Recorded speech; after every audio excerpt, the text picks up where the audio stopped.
Hey everybody, we're gonna be cooking today, guys. I have such a legit cooking setup here. We're gonna be making tacos. I call it self-care tacos because this is going to be so easy even if you don't know how to cook. If you have the stuff that I put in the Discord so that you can follow along, that would be the best. If you don't, well, why don't you just take note? Why don't you just think about, how would I make such things? Or maybe just use this as inspiration to make something, to cook something. Even if you can't cook eggs, this'll work out. I'll tell you exactly how to do it. You don't need to know anything. In fact, I want to keep this so easy that I'm not even using fancy kitchen tools at all. This is what we're using. We're using a regular butter knife, a spoon, and a fork, and a wooden spoon thing, wooden paddle. So anything that's wooden will work. We're gonna be cooking this on a pancake griddle. So you can also use a pan or whatever, it doesn't matter. Anything that gets hot will pretty much work, all right? You can use the stove and a pan, you can use a griddle that goes on the stove, you can use a pancake griddle, you could use a Foreman grill, it really doesn't matter. These are going to be, I wouldn't say authentic Mexican tacos, but they're inspired by authentic Mexican tacos. I have been to Mexico and had real tacos. I really like going to like the little taqueria places, and I think this is very similar. I did watch half of a masterclass on authentic Mexican cooking, and so I feel like I got some skills to teach you. And I expect to not do a very good job keeping things clean and tidy, and I'm excited for that too. Here's what we're gonna do. We're gonna start making our meat here. You guys can follow along. Here's how it works. We're gonna get started with the chicken, and I'm gonna get purple cutting board. So I have chicken breast here. These are just what was cheap, boneless, skinless chicken breast. And the thing I like about this, feel free to make jokes, but these are big. And so you can get a lot of meat out of them, right? So what we're gonna do is cut up some of this chicken here. That's the first thing we're gonna do. And I don't know how well this will work, but we're gonna try it. And if I can do this, you guys can do this. The first thing I usually do is I slice it this way because this is really thick, right? I don't know if this will work with a butter knife, but we'll try it. Hey, it's working. It's okay. All right. Usually I use like a chef's knife. So if you have one of those and you're comfortable with having sharp knives in your house, I know that's a thing for some people, which is partially why we're doing this. But yeah, you can do this without a fancy knife. There, boom. Okay, we got it. It's filleted. Aw, hey guys, guys, I love you. So what I'm gonna do is there's a grain in the chicken, right? So it runs this way. You see the lines? See how they run that way? You generally want to cut across the grain. You don't want to go with the grain or it'll come out stringy, right? So we're gonna do this, get this thing ready. I'm actually gonna turn on my heat here too. And basically I'm gonna turn this like as high as it gets. Pancake griddles don't get super hot, but they need to get the hottest ever because we're basically gonna burn the chicken eventually. We're gonna kind of sear it. So the idea here is that you wanna cut it into strips because that's going to fit in the taco better. And we're gonna try this with this kind of knife. Ooh, it's working okay. This is actually much easier than I thought it would be. I thought it would be terrible, but it's working. You could also just cook this first, which I thought about doing just because it might be easier to cut with a butter knife. If you're making this for like one person, you might just do 1 or 2 breasts, but I'm making this for my family. Now, let's do the vegetables. Okay, let's do onions first so we can all cry, okay? All right, this is a white onion. I don't know anything about onions other than this is the one that I usually get, and it's not too spicy and it tastes good. You wanna take the outsides off because it's all flaky on the outside. And what I like to do is just cut it in half, and you always cut it through this root. You cut it right down the middle like that. That's the first thing you do. Now it's easier to grab the outside and peel that off. I'm gonna show you a really cool trick for cutting onion so that it minimizes the time that you're actually cutting an onion. Okay, so we got our 2 halves of the onion. The first thing I'm gonna do is cut off not the furry side, but this side. So half of this is gonna be for our tacos and half of this is gonna be for our salsa. We're gonna cut them a little bit differently. This one is for the tacos, it's gonna be in long strips. This one is gonna be diced, which is little tiny, like imagine that you had like a bunch of like dice like for a game. So the first thing you do is fillet it kind of like this. So you basically cut through here, but on the side. So what I'll do is lay this down and I'm just gonna cut through, and I'm not gonna cut through all the way, I'm gonna cut through most of the way. So that's one like this, and then I'm gonna go right here and cut the same thing. And I'm gonna do that for as as much as it takes to get the onion into like little slices like that. And then I'm gonna turn it this way and cut through this way and in like stripes, and that's going to make the little slices. And I'm keeping this on here because it keeps the onion together and it's a lot less work. I'm gonna do it like this and just cut through about like a 1/4 inch. And now this side that we didn't cut off, we're gonna cut it off now. Look what happens. It turns into strips of onion. Put this into my bowl of chicken. Next thing is pepper. And so what I like to do is just start like this and just cut the outsides like down like this. So this is what we're looking for, just like the clean outsides of the pepper. So now we're gonna cut these a lot like we do with the onion. We're gonna julienne this, which is just long, thin slices, and then you just cut it into strips like this, something like that. And we're just gonna go through the whole pepper doing it that way. So I'm gonna grab this and I'm gonna throw it in the bowl like that. So we're gonna take some of this stuff here, and I'm gonna get a little oil, which I didn't tell you guys to get. You just gotta be careful not to make it too hot, or else it'll smoke and it'll be nasty. But I'm just gonna do a little bit.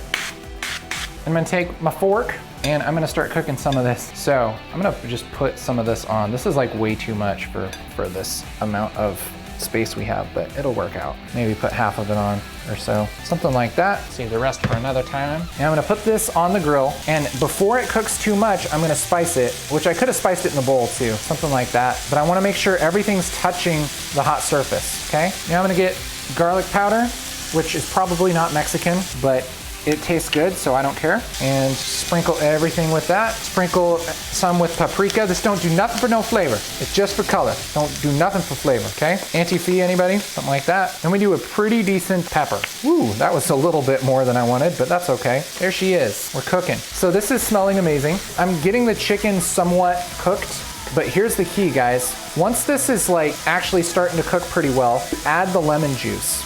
The lemon juice is what gives it you know, that's the okay? Take the lemon juice and you put in a little more than you think you'd want to, or lime juice, all right, or orange juice, or lemonade, whatever. And you pour this on the grill over everything, and it should really start bubbling. And so basically right now, what I'm gonna do is kind of burn this a little bit. Not too much, it tastes a little better burned, in my opinion. We'll let this go just a little longer, I think. Make sure this chicken is cookity cooked. I'm gonna move this over. That's a nice thing, is you can move the whole stove over like this. And then we're gonna get started on our salsa. Now we're gonna cut this onion, but this time instead of cutting it into strips, we're gonna cut it into little cubes, okay? So we're gonna start the same way. We're gonna cut along this side, so it breaks it up like this, right? So now that we have that into strips like this, we're gonna cut it this way, and that's gonna make the little pieces. And see how that makes the little cubes? That's how you do that. That's how you cube an onion without like just spending 100 hours doing it. So that's pretty good. And I'm gonna put that in a bowl for our salsa. All right, I think this is about a thing. Yeah, okay. So once stuff starts really actually burning a little bit, that's when it's about time to take it off. I'm just gonna put it in this bowl. This is why we're doing salsa while we cook things, is because it takes 1,000 years. 1,000 years. I grew very old while we cooked. Kingdoms rose and kingdoms fell while I cooked these tacos. All right, guys, we're gonna cut tomatoes. Now the jury's out on what the best way to cut a tomato is, in my opinion. One way is to slice almost all the way through it like this. Then you can turn it this way and cut it into cubes. All right, getting good here. Then basically once everything's in like little towers, you turn it this way and you cut them kind of as they go. So it's easier to cut a tomato like not through the outside, but from the inside like this, because the knife just grabs it a little better. And so then you can kind of turn this sideways and do it that way. Cutting the tomatoes for salsa takes like 8 years. You're like, again, kingdoms fall while you do it. So now we have onions and tomatoes, and then we just repeat the tomato thing for a while. Okay, so here's the bowl. This is what we got. It's mostly tomato with some onion. So now we're gonna cut up our cilantro. Here's what you do with cilantro. It seems really intimidating, like you have to take all these things off, but here's the truth. The stems don't actually taste bad. They still taste good. So what you do is you take it like this and you twist it. So I'm just holding it and like kind of brushing it, letting it like slip through my hand, but I'm twisting it like this so it's twisted up. And then you put it on the board so that it's twisted.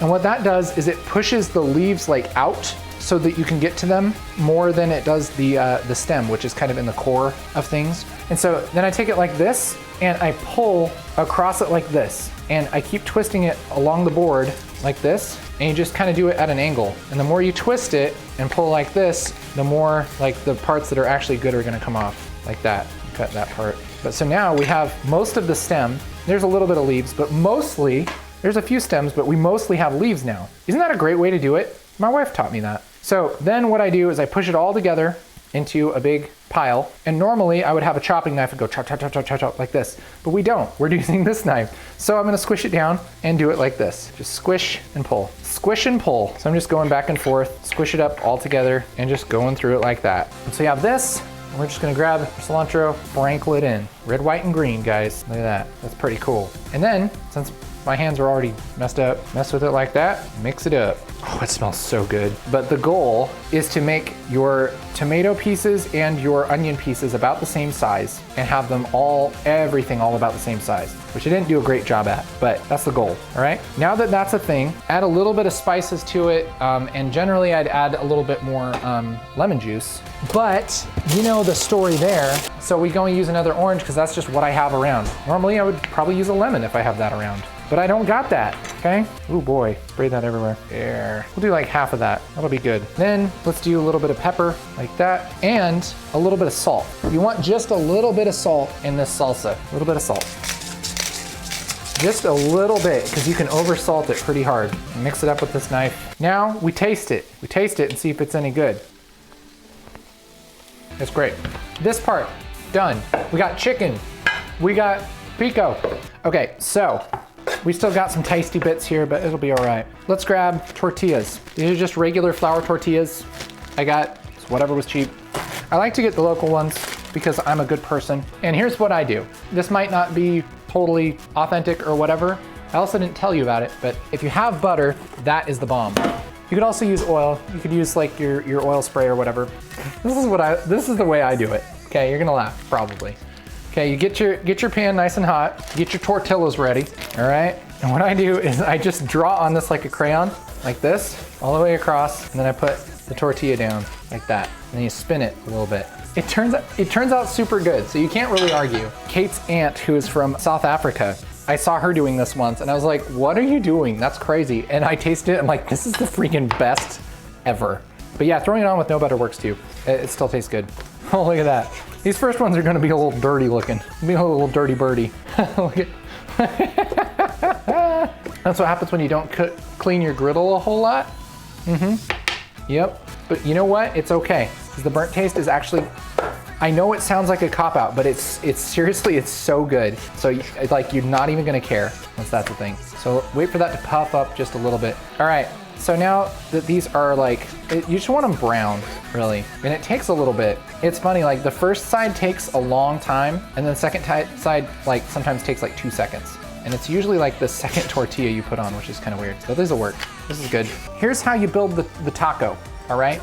Get the plate, get one of your fried tortillas, flop her down. You get some of this chicken, a couple of pieces of chicken like this. Make sure to get the burnt bits, like that. Chicken and vegetables throughout the whole thing. Then grab a spoon, get some of this pico de gallo and put that on top like that, right? Then if you have some lemon juice or something, put just a little bit on the top, fold it over.